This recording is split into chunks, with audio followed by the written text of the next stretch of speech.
नमस्कार, आप देख रहे हैं 11 प्राइम का खास बुलेटिन और मैं आपके साथ सुष्मिता राज। और बुलेटिन में सबसे पहले बात झारखंड की सियासत से। झारखंड में अब कुल्हान टाइगर कमल खिलाएंगे। 30 अगस्त को चंपई सोरेन बीजेपी में शामिल होंगे, लेकिन चंपई के इस फैसले पर सियासत गर्मा गई है। दूसरी तरफ अगर बात करें तो चंपई के आने से कोल्हान में बीजेपी को मजबूती मिलने की उम्मीद है, जबकि जेएमएम को बड़ा झटका लगा है। देखिए ये रिपोर्ट। झारखंड में अब कमल खिलाएंगे चंपई सोरेन। 30 अगस्त को बीजेपी में शामिल होंगे चंपई। इंडी गठबंधन डगमग डगमग, चंपई सोरेन सेट। जेएमएम के कद्दावर नेता और पूर्व मुख्यमंत्री चंपई सोरेन अब झारखंड में कमल खिलाएंगे। 30 अगस्त को रांची में चंपई सोरेन बीजेपी में शामिल हो जाएंगे। 28 अगस्त को दिल्ली से लौटेंगे और जेएमएम और मंत्री पद से इस्तीफा देंगे। मंथन करने के बाद देश का प्रधानमंत्री, माननीय प्रधानमंत्री का उनका ऊपर विश्वास किया। गृह मंत्री अमित शाह के ऊपर विश्वास हमारा बढ़ गया और भारतीय जनता पार्टी में शामिल होने का हमने निर्णय ले लिया। सरायकेला से 6 बार के विधायक हैं चंपई। झारखंड आंदोलन में चंपई सोरेन की बड़ी भूमिका। जेएमएम में शिबू सोरेन के बाद चंपई सोरेन का कद। 2010 में पहली बार मंत्री बने थे चंपई सोरेन। 2 फरवरी 2024 को बने थे झारखंड के मुख्यमंत्री। कोल्हान की 14 सीटों पर चंपई की मजबूत पकड़। 2019 के चुनाव में जेएमएम को मिली थी बड़ी जीत। कोल्हान में विधानसभा की 11 सीटों पर जेएमएम का कब्जा। 2019 के चुनाव में कोल्हान में मुरझा गया था कमल। 2019 में कोल्हान में एक भी सीट नहीं जीत सकी थी बीजेपी। ऐसे में चंपई सोरेन के बीजेपी में आने से कोल्हान में पार्टी को मजबूती मिलने की उम्मीद है। आपके आने से न सिर्फ भारतीय जनता पार्टी को मजबूती मिलेगी, बल्कि भारत रत्न आदरणीय अटल बिहारी वाजपेयी जी के सपनों का झारखंड बनाने में हम सबको आपका सहयोग मिलेगा। उनका इतना बड़ा अपमान किया, संपूर्ण आदिवासी समाज का अपमान किया, संथाल समाज का अपमान किया, तो ऐसे में घुटन होना स्वाभाविक था। और जब चंपई दा ने दल छोड़ने का मन बनाया तो कोई भी देशभक्त, राष्ट्रभक्त भारतीय जनता पार्टी को ही चुनेगा। और झारखंड राज्य का निर्माण करने वाली भारतीय जनता पार्टी और झारखंड के लिए आंदोलन करने वाले चंपई दा, दोनों का एक मंच पे आना स्वाभाविक था। चंपई सोरेन के बीजेपी में शामिल होने से जेएमएम को बड़ा झटका लगा है। कोल्हान में जहां बीजेपी को मजबूती मिलेगी, वहीं इंडी गठबंधन डगमग डगमग कर रहा है। हालांकि जेएमएम ने चंपई दा से अपने फैसले पर पुनर्विचार करने की अपील की है। साथ ही ये दावा किया है कि चंपई सोरेन के जाने से कोल्हान में पार्टी को कोई नुकसान नहीं होगा। जबकि कांग्रेस ने कहा है कि अब बीजेपी में बाबूलाल मरांडी का क्या होगा। लोग उस विचारधारा से जुड़े हुए हैं, उस सोच से जुड़े हुए हैं, तो हम समझते हैं कि जो भारतीय जनता पार्टी ख्याली पुलाव पका रही है ना, वो सिर्फ ख्याल में ही वो रहेगी। उनका सपना सपना ही रहेगा। लेकिन अभी भी हम लोग आशान्वित हैं और इस दिशा में हम लोग देखते हैं कि आगे हम लोग क्या कर सकते हैं, कैसे क्या कर सकते हैं। बाबूलाल मरांडी को आप कहाँ रखेगा? बेचारा पूरा पार्टी विलय किया। कुतुब मीनार से देखते देखते देखते तुम्हारा यहाँ पर भाजपा के कार्यालय में पहुंचाओ। मुख्यमंत्री पद से हटाए जाने के बाद से ही चंपई सोरेन नाराज थी। पिछले दिनों सोशल मीडिया एक्स पर पोस्ट कर चंपई ने अपना दर्द बयां किया था, जिसके बाद से ही उनके बीजेपी में जाने की अटकलें तेज थी। और सोमवार की देर रात दिल्ली में केंद्रीय गृह मंत्री अमित शाह से मुलाकात के बाद पिछले दिनों से जारी सस्पेंस खत्म हो गया और चंपई सोरेन ने बीजेपी में शामिल होने का ऐलान कर दिया। लेकिन चंपई सोरेन के इस कदम के बाद झारखंड की सियासत में हड़कंप मचा है। न्यूज 11 भारत के लिए दिल्ली से अमर, रांची से दीपक, रुचि और राकेश के साथ ब्यूरो रिपोर्ट।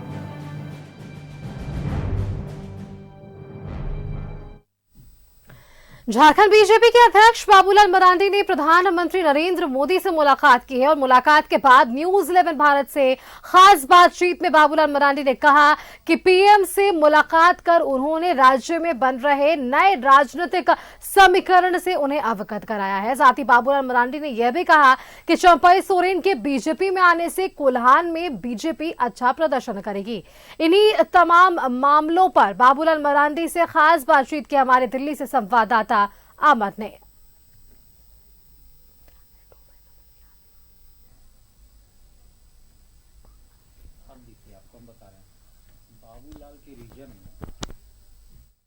पूर्व मुख्यमंत्री और भारतीय जनता पार्टी के प्रदेश अध्यक्ष बाबूलाल मरांडी जी हमारे साथ हैं। सर, आज आपकी मुलाकात जो है प्रधानमंत्री से हुई। इस सरकार बनने के बाद हम उनसे मिले नहीं थे। पीएम से कोई ऐसे नहीं बैठ रहा था कि बीच बीच में लोकसभा ऐने सदन था, फिर उनका विदेश दौरा, तो हमें लगा कि एक बार मिलना चाहिए। और राज्य की जो वर्तमान परिस्थिति है, जो कि हम चुनाव में हम सब लोग जाने वाले हैं झारखंड में, तो एक बार उनसे मिल करके सारे पॉइंट पर बात कर लेना था। तो हमने समय मांगा था यूक्रेन से लौटने के बाद, तो उन्होंने आज का समय दिया था। सर, आपके यहाँ एक नया डेवलपमेंट हुआ है। चंपई सोरेन जो जेएमएम के पूर्व कह सकते हैं कि एनडीए गठबंधन के मुख्यमंत्री भी रहे हैं, वो 30 तारीख को आपकी पार्टी ज्वाइन कर रहे हैं, आपके परिवार में शामिल हो रहे हैं। क्या लगता है? देखिए, लगता क्या है कि जेएमएम में अब जो भी पुराने लीडर्स हैं, जिन लोगों को झारखंड के प्रति दर्द है, झारखंड के लोगों के प्रति दर्द है, जिन लोगों ने राज्य के लिए आंदोलन किया था, वैसे सभी लोग आज के तारीख में हेमंत सोरेन से लोग दुखी है। क्योंकि हेमंत सोरेन दलाल बिचौलिया से घिरे हुए हैं। एक प्रकार से कहिए सरकार वही लोग चला रहे हैं। तो स्वाभाविक है जो लोग झारखंड के लिए जो आंदोलन किया, संघर्ष किया, वैसे लोग अब धीरे धीरे झारखंड मुक्ति मोर्चा को छोड़ रहे हैं। लोबिन पहले ही बगावत कर चुके थे, चंपैदा अभी छोड़ रहे हैं, सीता सोरेन पहले ही छोड़ चुकी है। तो अब झारखंड मुक्ति मोर्चा वो बीते दिनों की बात होने जा रही है। तो सर, इससे बीजेपी को फायदा होगा, क्योंकि कहा जा रहा है कि कोल्हान में इनका एक पकड़ है। नहीं, बीजेपी फायदा के लिए नहीं करे। अगर कोई व्यक्ति जिसको कोई अपमानित करता हो और फिर वो आपके पास आते हैं, तो स्वाभाविक है, उनका स्वागत है। पिछले बार सर बीजेपी कम वोटों से हारी थी, खास करके कोल्हान में। तो इस बार बड़ी वोटों से जीतेगी भाई कोल्हान में। तो सरकार बनाने जा रहे हैं। निश्चित रूप से इस बार झारखंड में भारतीय जनता पार्टी के नेतृत्व में सरकार बनेगी। शुक्रिया सर। ये थे बाबूलाल मरांडी जी। इनका साफ तौर से कहना है कि जो कुनबा है जेएमएम का, अब धीरे धीरे खत्म होते जा रहा है और आने वाले समय में जो विधानसभा का चुनाव होगा उसमें भारतीय जनता पार्टी की सरकार बनेगी। अमर सिंह, न्यूज़ 11 भारत, दिल्ली। चलिए इसी खबर पर अधिक जानकारी के साथ राजधानी रांची से हमारे संवाददाता राकेश जुड़ रहे हैं। सीधा उनका रुख करते और उनसे जानने की कोशिश करते हैं। राकेश, 30 तारीख मुकर्रर कर ली गई है, 30 तारीख फाइनल कर लिया गया है जब बीजेपी में शामिल हो जाएंगे चंपई सोरेन, और इसको लेकर तमाम जो बयानें थी वो हमने आज दिन भर देखी कि इस पर क्या कुछ बयान सत्ता पक्ष की ओर से सामने आया, विपक्ष की ओर से सामने आया। एक तरफ जहां ये कहा जा रहा है कि बाबूलाल मरांडी की अब भूमिका क्या होगी बीजेपी के भीतर, वहीं दूसरी तरफ ये भी अब कह रहा है जेएमएम कि इनसे बातचीत के रास्ते अब भी खाली है जब तक वे शामिल नहीं हो पाते हैं। और इन सब के बीच अब देखिए चुनाव आयोग की ओर से भी प्रेस वार्ता आई और उसमें भी साफ कर दिया गया कि 6 अक्टूबर के बाद कभी भी चुनाव की तारीखों का ऐलान हो सकता है। ये सरगर्मी इतनी तेज है और इन सबके बीच अब भी पाला बदलने का सिलसिला जारी है। राकेश, क्या कुछ समीकरण बनता बिगड़ता नजर आ पा रहा है आने वाले विधानसभा चुनाव के मद्देनजर? नहीं, देखिए ये जो तमाम चीजें हो रही हैं और तमाम एक्सरसाइजेस तमाम दलों की तरफ से जो दिख रहा है, यह दरअसल चुनावी दृष्टिकोण से ही किया जा रहा है। सामने चुनाव है, लिहाजा इस तरह की चीजें देखने को मिल रही है। जहां तक सवाल चंपई सोरेन का है, तो चंपई सोरेन ने पहले ही मन बना लिया था कि वो बीजेपी में जाएंगे। हालांकि थोड़ा वक्त उन्होंने जरूर लिया, लेकिन कल देर रात तस्वीर साफ हो गई। जैसे ही अमित शाह से उनकी मुलाकात हुई, उसके बाद तमाम तरह के जो कयास लग रहे थे, जो अटकलों का बाजार गर्म था, उस पर एक तरीके से चंपई सोरेन ने विराम लगा दिया। और अब 30 तारीख का इंतजार है। 30 तारीख को अपने बेटे के साथ बीजेपी का दामन थाम लेंगे और ऑफिशियली वो बीजेपी के नेता फिर कहलाएंगे। जहां तक नेताओं के बयान का सवाल है, तो बीजेपी जाहिर तौर पर चंपई सोरेन के इस कदम से उत्साहित है। उनको लगता है कि जो आदिवासी बहुल इलाका है और जो रिजर्व सीटें हैं, वहां चंपई सोरेन के आ जाने से बीजेपी की पकड़ 2019 के मुकाबले 2024 में मजबूत होगी। खासतौर पर अगर कोल्हान की बात करें, तो कोल्हान में 14 सीटें हैं और पिछले बार का जो रिकॉर्ड है, 11 सीटें झारखंड मुक्ति मोर्चा के खाते में था, 2 पर कांग्रेस थी और 1 पर सरयू राय थे। यानी बीजेपी को बिल्कुल वहां सफलता नहीं मिली थी। बीजेपी का सुपड़ा साफ हो गया था पूरे कोल्हान प्रमंडल में। अब चूंकि चंपई सोरेन का साथ मिल गया है, तो बीजेपी उत्साहित है, उत्साह से लबरेज है और बीजेपी को लगता है कि चंपई सोरेन के माध्यम से उनके मजबूती मिलने से कहीं न कहीं कोल्हान की जो तस्वीर होगी, वो 2019 के मुकाबले 2024 में कहीं ज्यादा बेहतर होगी।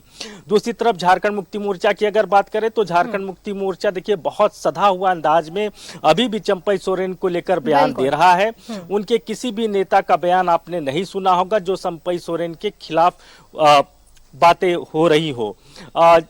अभी भी पार्टी को उम्मीद है कि वो पुनर्विचार कर सकते हैं, घर वापसी कर सकते हैं और बातचीत के रास्ते अभी भी खुले हुए हैं।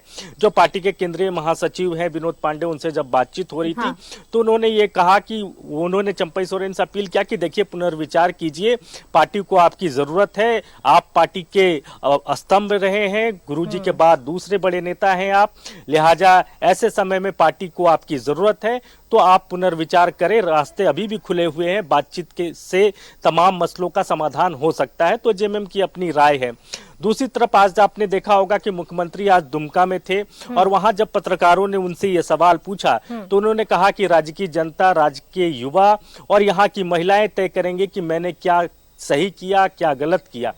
तो सबके अपने अपने बयान आ रहे हैं। एक तरफ बीजेपी उत्साहित है, तो दूसरी तरफ झारखंड मुक्ति मोर्चा को ये झटके की तरह है, क्योंकि एक बड़ा कद का नेता जो कि गुरुजी के बराबर आंदोलन में रहा और इतने लंबे समय तक झारखंड मुक्ति मोर्चा के साथ उनका रहा, लगभग 40 सालों का सफर आप कह सकते हैं। और इस 40 सालों का सफर अगर एक झटके में चला जाता है तो तकलीफ होता है, दर्द तो होता ही है। वो दर्द झारखंड मुक्ति मोर्चा महसूस भी कर रहा है। सुस्मिता, बिल्कुल राकेश, तो अब कहीं ना कहीं कोल्हान सीट पर अपनी खोई हुई मजबूती को बीजेपी वापस से हासिल करने की कवायद में है। बहुत बहुत धन्यवाद राकेश आपका इस खबर के लिए, हमारे साथ जुड़ने के लिए। अगली खबर में वापस से आपसे अपडेट लेंगे। फिलहाल के लिए आपका धन्यवाद। और